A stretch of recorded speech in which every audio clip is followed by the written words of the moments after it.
إن الحمد لله نحمده ونستعينه ونستغفره ونؤمن به ونتوكل عليه ونعوذ بالله من شرور أنفسنا ومن سيئات أعمالنا من يهده الله فلا مضل له ومن يضلل فلا هادي له وأشهد أن لا إله إلا الله وحده لا شريك له وأشهد أن محمدًا عبده ورسوله يا أيها الذين آمنوا اتقوا الله حق تقاته ولا تموتن إلا وأنتم مسلمون يا أيها الناس اتقوا ربكم الذي خلقكم من نفس واحدة وخلق منها زوجها وبث منهما رجالا كثيرا ونساء واتقوا الله الذي تساءلون به والأرحام إن الله كان عليكم رقيبا يا أيها الذين آمنوا اتقوا الله وقولوا قولا سديدا يصلح لكم أعمالكم ويغفر لكم ذنوبكم ومن يطع الله ورسوله فقد فاز فوزا عظيما أما بعد فإن خير الحديث كتاب الله وخير الهدي هدي محمد صلى الله عليه وسلم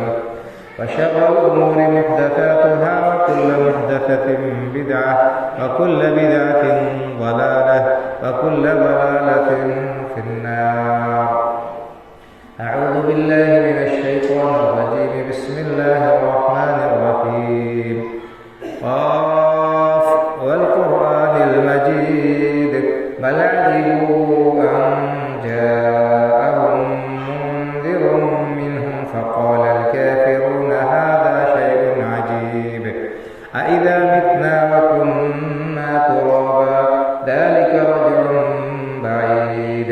قد علمنا ما تنقص الأرض منهم وعندنا كتاب حفيظ بل كذبوا بالحق لما جاءهم فهم في أمر مريج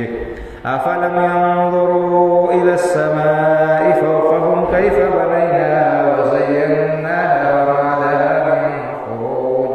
والأرض مددناها وألقينا فيها رواسي وأنبتنا فيها من كل زوج بهيج تبصرة وذكرى لكل عبد منيب ونزلنا من السماء ماء مباركا فأنبتنا به جنات وحب الحصيد والنخل باسقات لها طلع نضيد رزقا للعباد وأحيينا به بلدة ميتا كذلك الخروج. وعن عبد الله بن عمر رضي الله تعالى عنهما قال فرض رسول الله صلى الله عليه وسلم زكاة الفطر على الحر والعبد والذكر والأنثى والصغير والكبير من المسلمين أو كما قال صلى الله عليه وسلم رب اشرح لي صدري ويسر لي أمري واحلل عقدة من لساني يفقه قولي سبحانك لا علم لنا إلا ما علمتنا إنك أنت العليم الحكيم. ہر قسم کی حمد و ثنا کا مستحق اللہ وحدہ لا شریک ہے جو ساری کائنات کا خالق و مالک پروردگار و پالنہار ہے اور وہی اکیلا عبادت کے لائق ہے. اس کے سوا کوئی بھی ہستی عبادت کے لائق نہیں. ہم اس پاک پروردگار کی حمد و ثنا بیان کرتے ہیں اور اسی کی عبادت کرتے ہیں. بے شمار صلاۃ و سلام نازل ہو سید الاولین والآخرین امام الانبیاء والمرسلین شفیع المذنبین جناب محمد رسول اللہ صلی اللہ علیہ وسلم پر آپ کے اولاد و متبعین پر. معزز حاضرین جمعہ، رمضان المبارک کا یہ مہینہ اللہ رب العالمین کی رحمتوں، اس کے فضل و کرم، اس کی نوازشوں کے ساتھ ہمارے سروں پر سایہ فگن ہوا اور انتہائی تیزی کے ساتھ اب اختتام کو پہنچ کے جائے۔ آج 27واں روزہ ہے، آج کے بعد زیادہ سے زیادہ 3 روزے اور بچے، اس کے بعد یہ مہینہ ہم سے رخصت ہو جائے گا۔ انتہائی قابل مبارکباد ہے وہ لوگ جنہوں نے اس مہینے کی گھڑیوں کی قدر کی، اس کے شب و روز کو اللہ کی عبادت میں، اس کے ذکر میں، رکوع و سجود میں، قرآن کریم کی تلاوت میں، تسبیح و تحلیل میں، توبہ و استغفار میں، دعا میں، مختلف بھلائی کے کاموں میں گزارا۔ اور بہت ہی محروم ہیں وہ لوگ، بڑے ہی بدقسمت اور بدنصیب ہیں وہ لوگ جنہوں نے اس مبارک مہینے کو پا کر اس کو یوں ہی ضائع کر دیا اور اس کی مبارک ساعتوں سے فیض نہیں اٹھا سکے، اور اس مہینے میں اللہ رب العالمین کی بخشش کا سامان نہیں کرا سکے۔ ابھی بھی موقع ہے کہ ایسے لوگ غفلت سے بیدار ہو جائیں اور جو گنے چنے دن ہیں، گنے چنے جو اس کے لمحات ہیں، ان کی قدر کرتے ہوئے اور ان میں رو کر گڑ گڑا کر اللہ کی بارگاہ میں شرمندگی کا اور اپنی قصور اور عاجزی کا اظہار کر کے اس کو منانے کی، اس کو خوش کرنے کی کوشش کریں۔ بہرحال یہ مبارک مہینہ اپنے جلوں میں بہت کچھ چیزیں لے کر آتا ہے۔ اس مبارک مہینے میں ایک مسلمان کا تعلق اللہ رب العالمین سے اور اس کے دین سے بڑا مضبوط ہو جاتا ہے۔ مساجد آباد ہو جاتی ہیں، ان کی رونقیں بڑھ جاتی ہیں۔ اسی طرح سے لوگ صدقہ و خیرات کا بھی حتی الامکان اہتمام کرتے ہیں، قرآن کریم کی تلاوت میں اپنے اوقات کو لگاتے ہیں۔ خلاصہ کلام یہ کہ ایک بڑا ہی روحانی ماحول ہوتا ہے اور معاشرے میں خیر اور بھلائی کے مظاہر عام ہوتے ہیں۔ اسی لیے اللہ کے رسول صلی اللہ علیہ وسلم نے فرمایا ہے کہ اس مہینے میں شیاطین، سرکش شیاطین قید کر دیے جاتے ہیں اور ان کو اپنی شرارتوں اور لوگوں کو گمراہ کرنے کے جو مواقع دوسرے دنوں میں میسر رہتے ہیں وہ اس مہینے میں کم ہو جاتے ہیں۔ ایک صحیح روزے دار جو ہے، جس کو اپنی آخرت کی فکر ہوتی ہے، جس کو اللہ رب العالمین کی رضامندی کا حصول مقصود ہوتا ہے جس کا، وہ حتی الامکان کوشش کرتا ہے کہ اپنے روزوں کو ان تمام چیزوں سے بچائے جن کی وجہ سے اس کے روزے مخدوش ہو سکتے ہو، جس کی وجہ سے ان کا ثواب کم ہو سکتا ہو، جن کی وجہ سے روزوں کے اجر میں کمی واقع ہو جاتی ہے۔ لیکن بہرحال ہم انسان ہیں، انسان کے فطرت میں کچھ نہ کچھ کمزوری پائی جاتی ہے، کہیں نہ کہیں اس سے بھول چوک ہو ہی جاتی ہے۔ تو اللہ کے رسول صلی اللہ علیہ وسلم نے اس رمضان کے روزوں کے اندر جو کمی رہ گئی اور انسان سے جو کچھ روزوں کے خلاف، اس کے تقاضوں کے خلاف کام سرزد ہو گئے، ان کی تکمیل اور بھرپائی کے لیے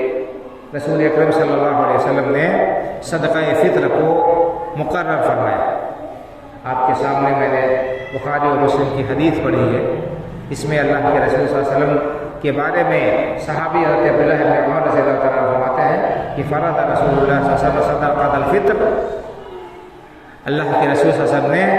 ہر مسلمان کے اوپر صدقہ فطر کو واجب قرار دیا ہے، ضروری قرار دیا ہے، ایک سا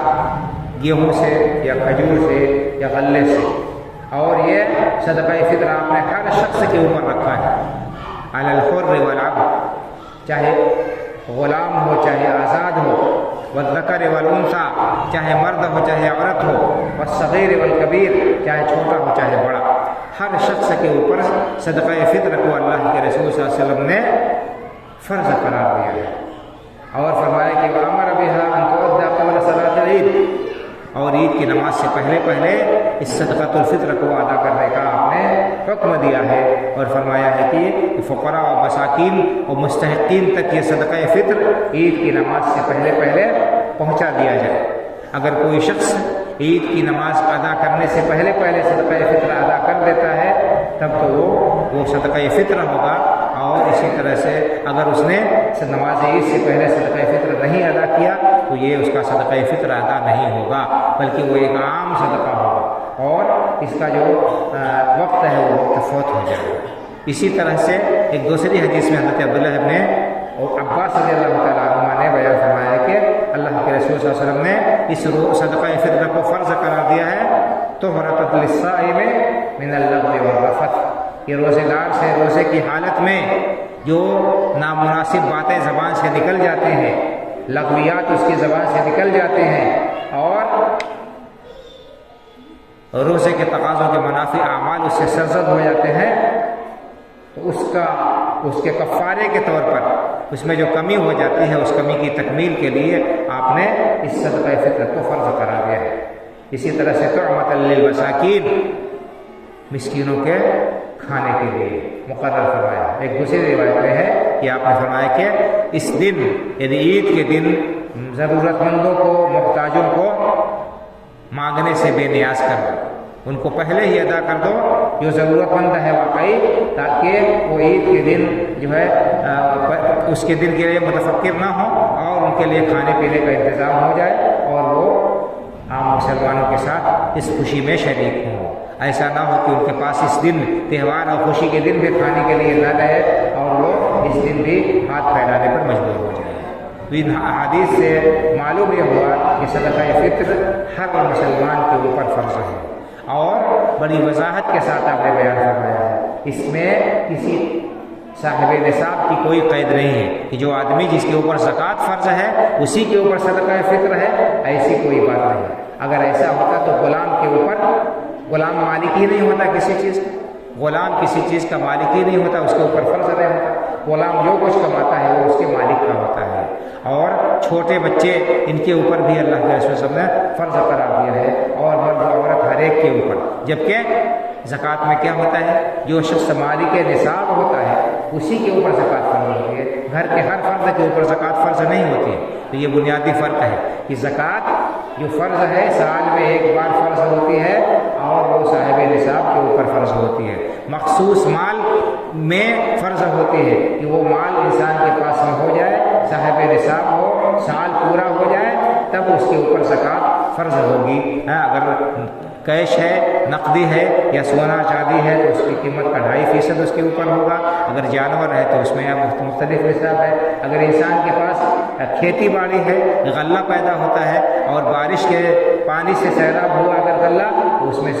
جو ہے 10واں حصہ نکالنا ہوگا، اور اگر آدمی نے پیسے خرچ کر کے پانی اس میں لگایا ہے کھیت میں تو اسی صورت میں اس کو نصف عشر یعنی 20واں حصہ کل پیداوار کا دینا ہوگا، اور جب بھی فصل کٹے گی اور غلہ صاف ہو جائے گا تو اس میں سے 10واں یا 20واں حصہ نکالنا ہوگا۔ لیکن یہ جو صدقہ فطر ہے یہ رمضان کے روزے مکمل ہونے کے بعد یہ فرض ہوتا ہے، تو دونوں میں بنیادی فرق ہے، دونوں میں خلط مبحث نہیں ہونا چاہیے۔ زکوٰۃ جو ہے وہ مال کے اوپر ہے، مال کا حق ہے، اور صرف مالداروں کے اوپر فرض ہے، اس میں حولان حول شرط ہے، اس میں سال کا پورا ہونا شرط ہے۔ لیکن صدقہ فطر کے لیے اللہ کے رسول صلی اللہ علیہ وسلم نے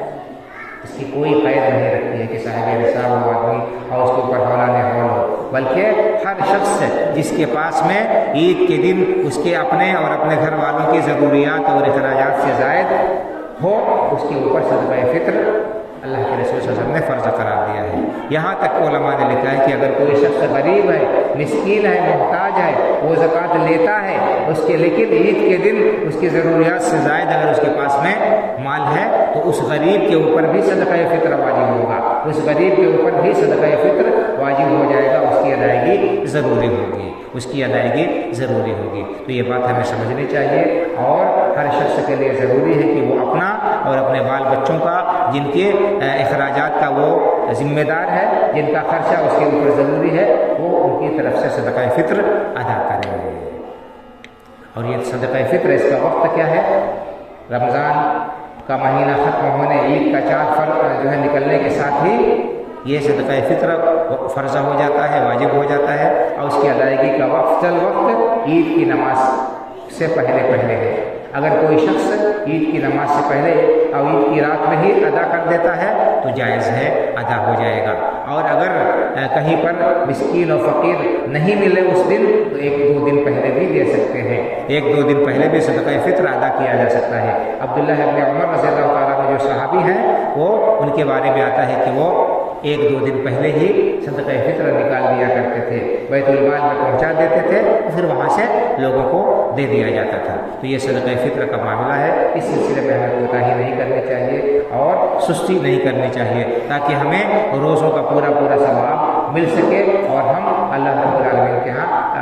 اس فریضے کی ادائیگی سے عہدہ برآ ہو سکے۔ اور اس میں چھوٹے بڑے ہر شخص کی طرف سے، یہاں تک کہ عید کا چاند نکلنے سے پہلے اگر کوئی بچہ پیدا ہوتا ہے اسی رات، تو اس کے اوپر بھی جو ہے اس کی طرف سے بھی صدقہ فطر نکالا جائے گا، اس کی طرف سے بھی صدقہ فطر نکالا جائے گا اور ادا کیا جائے گا۔ اور صدقہ فطر کس چیز میں سے دینا چاہیے، یہ ایک مسئلہ ہے۔ تو انسان جو غذا سال بھر کھاتا ہے، اکثر جو اس کی غذا ہے وہی اسی غلے میں سے نکالے گا۔ جس علاقے میں روٹی کھانے کا رواج ہے وہاں کے لوگ گیہوں نکالیں گے، اگر گیہوں کی روٹی کھاتے ہیں تو جو کھاتے ہیں تو جو کی روٹی جو نکالیں گے، جو کی روٹی کھاتے ہیں تو، اگر مکئی کی روٹی کھاتے ہیں تو مکئی نکالیں گے یا آٹا نکالیں گے، اور اگر کسی علاقے میں کوئی دوسری چیز کھائی جاتی ہے تو وہ نکالیں گے۔ کہیں چاول کھایا جاتا ہے سال بھر میں زیادہ دن کی جو ہے غذا چاول ہے تو وہ چاول سے نکالیں گے، اور کسی علاقے میں کھجور کھائی جاتی ہے تو وہاں کے لوگ کھجور سے ایک سا نکالیں گے۔ کسی علاقے میں کشمش کھائی جاتی ہے، لوگوں کی غذا کشمش ہے تو وہ کشمش سے نکالیں گے۔ اللہ کے رسول صلی اللہ علیہ وسلم نے جو ہے کھجور سے، کشمش سے، اسی طرح سے پنیر سے، اور اسی طرح سے غلے سے، ہر ایک سے ایک سا مقرر کیا ہے۔ ایک سا ایک پیمانہ ہے۔ سا کیا ہے؟ ایک پیمانہ ہے۔ مدینے میں ناپ کر اس سا سے جو ہے غلہ بیچا جاتا تھا، جسے ہمارے یہاں کلو سے ہوتا ہے، خریدا جاتا ہے غلہ۔ مدینے میں اللہ کے رسول صلی اللہ علیہ وسلم کے زمانے میں سا چلتا تھا، پیمانہ ہوتا تھا، جیسے ہمارے یہاں لیٹر چلتا ہے، لیٹر سے ناپ کر کچھ چیزیں دی جاتی ہیں، تو غلہ بھی ناپ کر وہاں دیا جاتا تھا۔ تو اللہ کے رسول صلی اللہ علیہ وسلم نے جو ہے اسی غلے سے سا سے ایک سا مقرر کیا، اور ایک سا گیہوں اوسط درجے کا، جو نہ بالکل ہلکا ہونا ہے جو بہت بھاری ہو، تقریباً 2.5 کلو گرام ہوتا ہے، تقریباً 2.5 کلو گرام جو ہے گیہوں ہوتا ہے، اس سے کچھ کم، تو اس طرح 2.5 کلو گرام ایک شخص کی طرف سے ادا ہوگا۔ اور بعض لوگ جو کہتے ہیں کہ گیہوں دینا ہو تو آدھا سا دیں گے اور باقی دوسری چیزیں ایک سا، تو یہ صحیح بات یہ ہے کہ حدیث کے خلاف یہ چیز ہے۔ حدیث میں اللہ کے رسول صلی اللہ علیہ وسلم نے ہر چیز میں سے ایک سا مقرر کیا ہے۔ کھجور اس کی قیمت کچھ ہوتی ہے، کشمش کی قیمت کچھ اور ہوتی ہے، اور پنیر اس کی قیمت کچھ اور۔ اللہ کے رسول صلی اللہ علیہ وسلم نے قیمت کا لحاظ نہیں رکھا، ہر ایک میں سے آپ نے ایک سا مقرر کیا، لہٰذا جو غلہ بھی انسان کھاتا ہے وہ اسی میں سے نکالے اور ایک سا پورا نکالے۔ اللہ کے راستے میں ہم جتنا نکالیں گے ہمارے حق میں بہتر ہوگا، اور اللہ رب العالمین کے اجر و ثواب کے ہم مستحق ہوں گے۔ اسی طرح سے ایک مسئلہ آتا ہے کہ کیا صدقہ فطر کی جگہ قیمت نکال سکتے ہیں؟ اس سلسلے میں علماء کا اختلاف ہے، لیکن زیادہ راجح اور احتیاط والی بات یہ ہے کہ انسان غلہ ہی نکالے اور پیسہ نہ نکالے۔ کیوں؟ اس لیے کہ اللہ کے رسول صلی اللہ علیہ وسلم کے زمانے میں بھی پیسہ پایا جاتا تھا، دینار و درہم پایا جاتا تھا، لیکن اللہ کے رسول صلی اللہ علیہ وسلم نے پیسہ نہیں مقرر کیا کہ ہاں اتنے روپے نکال دو، اس کی قیمت نکال دو۔ آپ نے غلہ ہی مقرر کیا، یعنی جو چیز کھائی جاتی ہے، کھجور کھائی جاتی تھی، ظاہر سی بات ہے کھجور کی قیمت الگ، کشمش کی قیمت الگ، اور پنیر کی قیمت الگ، جو کی قیمت الگ، دو ہر ایک کی قیمت میں بڑا فرق ہے۔ اللہ کے رسول صلی اللہ علیہ وسلم نے قیمت کا نہیں لحاظ کیا، غلے کا لحاظ کیا، لہذا اولا اور رحمت یہی ہے کہ اسی پر سب کا اتفاق ہے کہ جو ہے قیمت کے بجائے آدمی غلہ نکال دے۔ کچھ لوگوں نے مصلحت کے تحت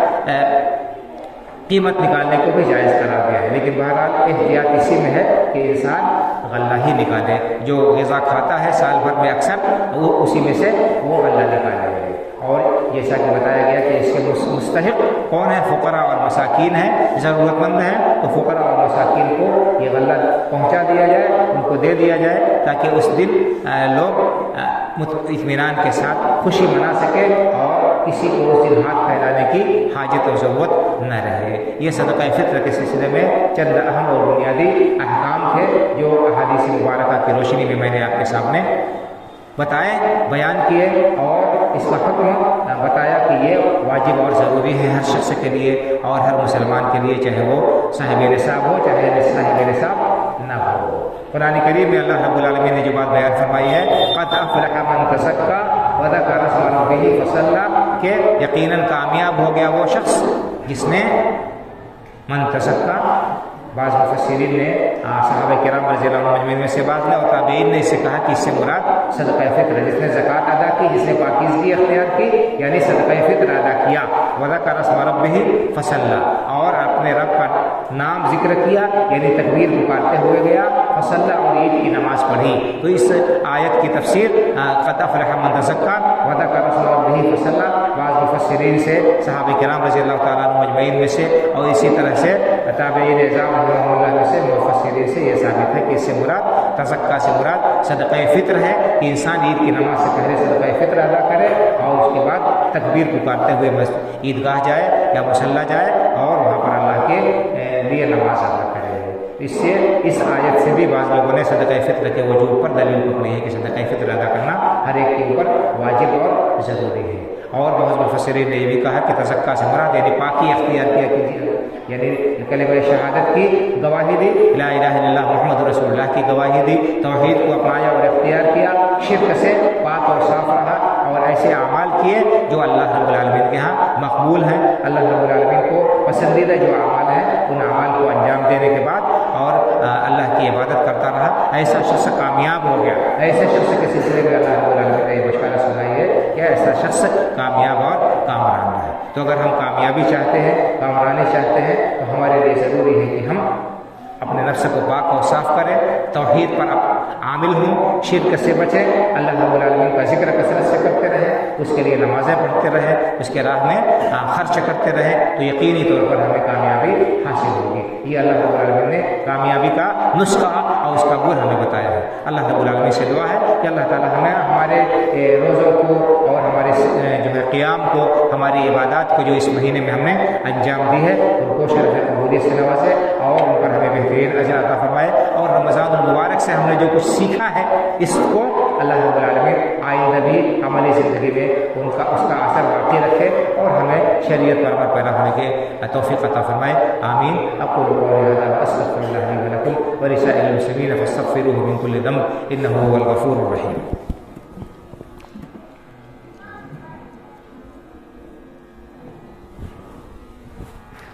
الحمد للہ رب العالمین والصلاة والسلام على اشرف الانبیاء والمرسلین نبینا محمد وعلى آلہ وصحبہ اجمعین، اما بعد۔ محترم حضرات، صدقہ فطر سے متعلق ضروری مسائل میں نے بیان کیے اور ابھی وقت باقی ہے، میں نے مناسب نہیں سمجھا کہ اس مسائل کے ساتھ دوسرے موضوعات کو خلط ملت کروں، اس لیے بیچ میں وقفہ کر دیا۔ آپ کو معلوم ہے کہ 2 خطبہ ہوتا ہے، یہ پہلا خطبہ ہو گیا، دوسرے خطبے میں عام نصیحت ہے۔ ہم نے رمضان المبارک کا یہ مہینہ پایا اور اس مہینے میں ہم نے حسب استطاعت اللہ رب العالمین کی عبادت و بندگی میں اپنے اوقات کو صرف کیا۔ اللہ رب العالمین نے قرآن کریم کے اندر روزوں کی فرضیت کا مقصد بیان فرمایا ہے کہ لعلکم تتقون۔ روزوں کی فرضیت کا مقصد یہ ہے کہ تمہارے اندر تقوی آ جائے، تمہارے اندر پرہیزگاری آ جائے۔ تقوی کے معنی آتے ہیں آڑ کے اور رکاوٹ کے، یعنی ایسا عمل کرنے لگو جس کے ذریعے سے اللہ کے عذاب سے بچ جاؤ۔ تو روزہ کا مقصد ہے تقوی پیدا کرنا، احتیاط پیدا کرنا کہ انسان محتاط ہو جائے۔ اور ہم نے عملی طور پر یہ ثابت کیا کہ اگر ہم کمر بستہ ہو جائیں کسی کام کے لیے، آمادہ و تیار ہو جائیں اور ہم جو ہے پختہ ارادہ کر لیں تو ہم اس کام کو کر سکتے ہیں۔ ہم نے 1 مہینے تک اللہ رب العالمین کی رضامندی کے لیے، اللہ کی خوشنودی حاصل کرنے کے لیے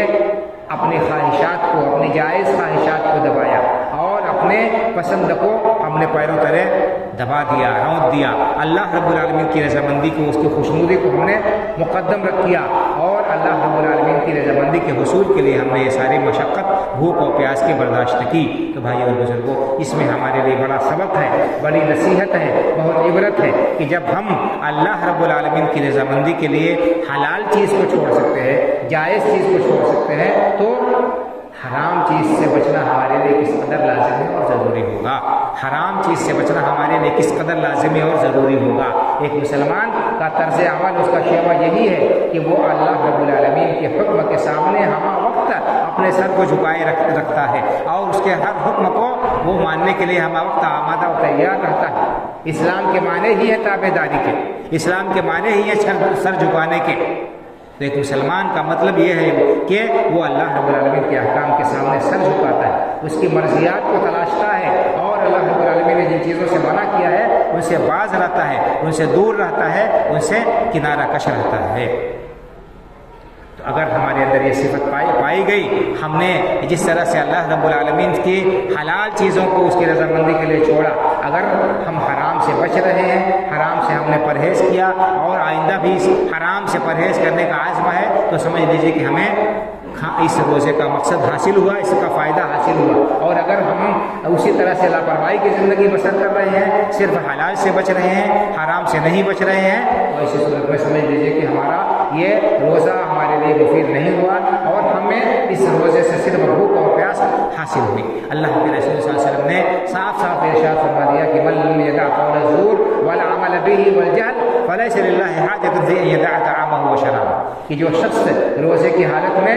جھوٹی بات بولنا اور جھوٹ پر عمل کرنا، لڑائی جھگڑے نہیں چھوڑتا ہے، لغویات نہیں چھوڑتا ہے، ایسے شخص کے بھوکے پیاسے رہنے کی اللہ کو کوئی ضرورت نہیں ہے۔ تو ہم نے حلال سے پرہیز کیا، زبان کو ہم نے لگام نہیں دیا، اس زبان سے ہم جھوٹ بولتے رہے، اس زبان سے ہم چغلی کرتے رہے، غیبت کرتے رہے، لڑائی جھگڑے کرتے رہے، ایک دوسرے کے اوپر تہمت تراشی کرتے رہے، تو سمجھ لیجیے کہ ہمارا روزہ ہمارے لیے مفید نہیں ہوا۔ ہم نے اگر لوگوں کا مال ہڑپا، ان کا مال ہم نے دبایا اور اس مال کو ہم نے ادا نہیں کیا لوگوں کے، تو سمجھ لیجیے کہ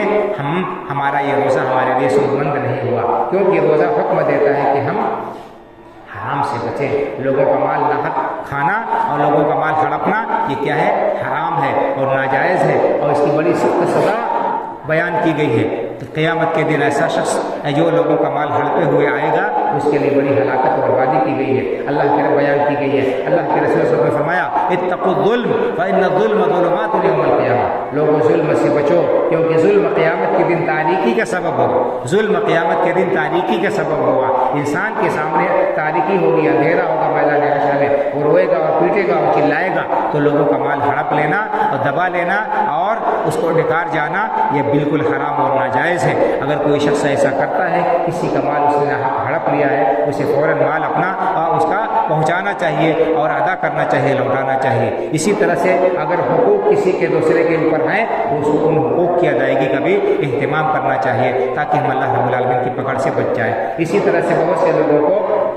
غلط لت اور عادتیں لگی ہوتی ہیں، سگریٹ نوشی کی اور پان بیڑی کھانے کی، سگریٹ اور اسی طرح سے تمباکو کھانے کی اور دوسری لت، ان تمام چیزوں سے بچنے کا اور ان کو چھوڑنے کا یہ ایک بہترین موقع تھا۔ ہم نے یہ عادت جو بنائی ہے پرہیزگاری کی، یہ آئندہ بھی جاری رہنی چاہیے۔ ہمیں چاہیے کہ ہم اپنے روزوں کے جو فائدے ہیں ان کو سمجھیں اور ان سے مستفید ہوں۔ صرف رسمی طور پر بھوکے پیاسے رہ جانے سے ہمیں حقیقت میں اجر و ثواب کے ہم مستحق نہیں ہوں گے۔ اللہ رب العالمین سے دعا ہے کہ اللہ تعالی ہمارے روزوں کو اور ہماری عبادت کو شرح قبولیت سے نوازتے ہوئے آئندہ بھی عملی زندگی میں اللہ رب العالمین ہمارے اندر تقویٰ پیدا کرے، تقویٰ اختیار کرنے کی توفیق عطا فرمائے، اسلام پر زندہ رکھے، ایمان پر ہمارا خاتمہ ہو۔ اللہ رب العالمین ہر قسم کے شر سے، ہر قسم کی فتنوں سے، ہر قسم کی آزمائشوں سے ہمیں اپنے پناہ اور حفاظت میں رکھے۔ ہماری عید اللہ رب العالمین ہر طرح سے خوشگوار اور قابل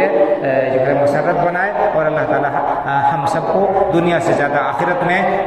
خوشی کا موقع میسر فرمائے کہ اللہ تعالیٰ اپنے نیک سالے بندوں میں شامل فرما کر ہم سب کا ٹھکانہ جنت الفردوس میں بنائے، آمین۔ اقول قولی ھذا واستغفر اللہ لي ولكم ولسائر المسلمين فاستغفروه من كل ذنب انه هو الغفور الرحيم۔ ان الله وملائكته يصلون على النبي يا ايها الذين امنوا صلوا عليه وسلموا تسليما۔ اللهم صل على محمد وعلى ال محمد كما صليت على ابراهيم وعلى ال ابراهيم انك حميد مجيد۔ اللهم بارك على محمد وعلى ال محمد كما باركت على ابراهيم وعلى ال ابراهيم انك حميد مجيد۔ اللهم وانصر من نصر دين محمد صلى الله عليه وسلم واجعلنا منهم، واخذل من خذل دين محمد صلى الله عليه وسلم ولا تجعلنا منهم. عباد الله رحمكم الله، إن الله يأمر بالعدل والإحسان وإيتاء ذي القربى وينهى عن الفحشاء والمنكر والبغي يعظكم لعلكم تذكرون. فاذكروا الله يذكركم وادعوه يستجب لكم ولذكر الله أكبر والله يعلم ما تصنعون.